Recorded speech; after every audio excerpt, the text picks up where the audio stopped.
WhiskyJason here, whiskey from the viewpoint of an American in Germany tasting rare and exotic whiskeys. Today I'm in Ireland. To be better said, I'm at Method and Madness, their new 2019 release, limited edition, matured in bourbon and sherry barrels, and then finished in wild cherry wood. Cherry with a CH, not SH. Sherry? No, cherry. All right, very, very interesting. 2,500 bottles, 9 casks were used here. If you ever look at whiskey base, it's 138, 237. This can be bought at various shops in Ireland. It should be going to a couple other countries also in the meanwhile.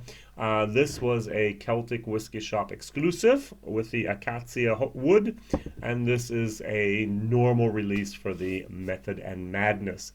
Method and Madness is from the Middleton Distillery, their experimental pot still system within the big system. So this is a place where the apprentice distillers, the stillmen that are still in training and so on, can practice and do new things.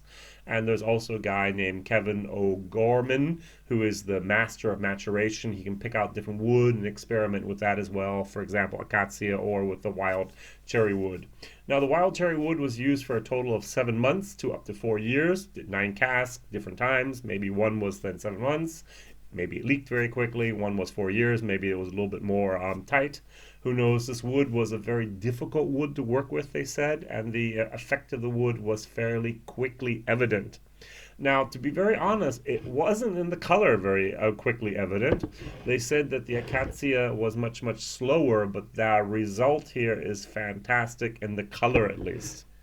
All right, 92 euros. I had to pay 112 euros to get it over here to Germany with postage and all that. It's not cheap getting things out of Ireland sometimes, at least now the Celtic whiskey shop. I'm always amazed. The auctions are even worse. It was like 35 euros per bottle for the just postage and handling to Europe, which should cost you 12 max, to be honest. Ooh, this is a very nice nose. I really like this. Very sweet. I'm getting rose petals. I'm getting Hibiki Harmony. I'm getting vanilla. I'm getting a little bit of a pencil shaving in there. This actually says here, and I have no idea why, box hedge clippings. Coconut fiber. Maybe. And then we have at the bottom shredded ginger. Well, I'm not sure about that on the nose. In the taste, we have fresh green herbs, black tea, and pot still spices.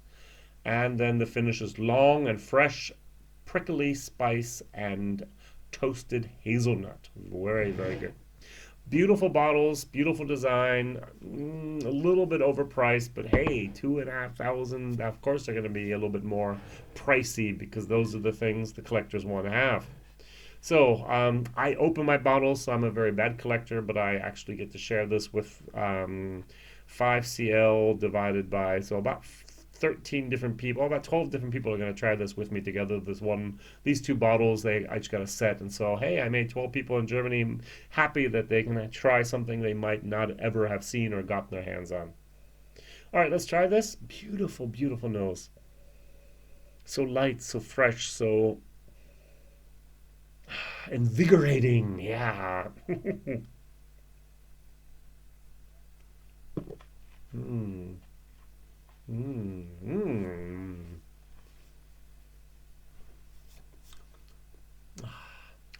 What really disturbs me is with Method and Madness so far, it's been a volcano of alcohol, and then that flavor dissipates, and then you're left with a wonderful finish. When it comes in, nice. 1, 2, 3, 4, alcohol. Volcano. Lava. Chili spice.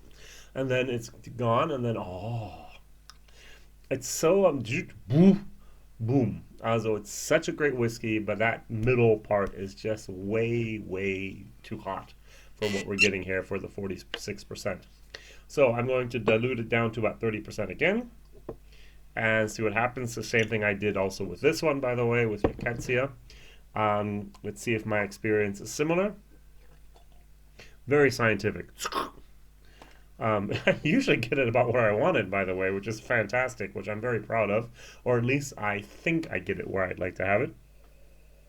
The nose is a nice peachy moment. Very, very nice apricots, peachy. Rose petals still the whole time. Doesn't smell like 30%, smells like 40. Mmm. Mmm.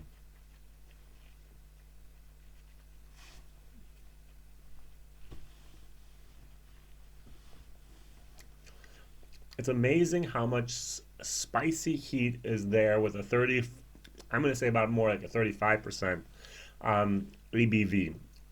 And then it dissipates again, and then that wonderful, fruity, long lasting, fresh aroma remains. A little bit of mint, a little bit more of a spearmint, rose petals.